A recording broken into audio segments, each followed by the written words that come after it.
Les forêts et la santé, c'est sous ce thème que s'est célébrée la journée internationale de l'arbre à l'esplanade du centre hospitalier régional de Bolova dans la région du Sud. L'occasion était pour la communauté internationale et nationale à penser au reboisement gage d'une préservation durable d'une santé humaine et l'approche de nouvelles générations mises en place encadrées au niveau forestier. Dans mon discours, j'ai interpellé les acteurs du secteur forestier pour qu'ils aient le souci de la reforestation, qu'on n'exploite pas seulement le massif, mais chaque fois on le renouvelle pour que les générations futures puissent également en profiter.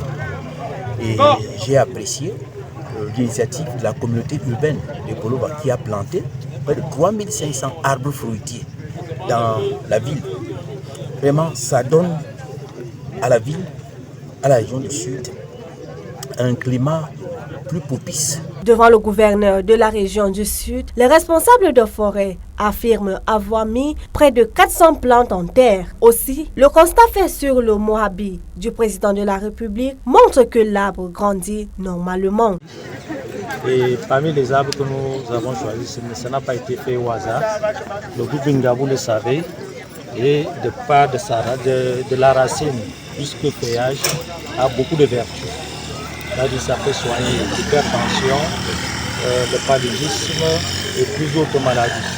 C'est la même chose avec les autres espèces comme les dibétous et la samena, ainsi que le sapouchi. Afin de s'arrimer aux exigences en matière de gestion des forêts, un système informatisé est mis en place pour passer de la traçabilité documentaire à celle informatique en vue d'une dématérialisation des procédures. Au niveau scientifique, on a pu démontrer que c'est un arbre qui peut soigner plusieurs maladies, notamment la fièvre typhoïde, le palu, l'infertilité chez les femmes et même certaines formes de cancer.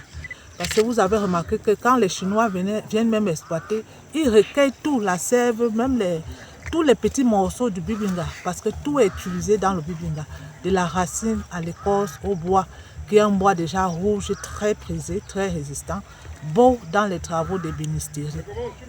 Mais nous voulons le protéger, le préserver pour que nos enfants puissent le voir.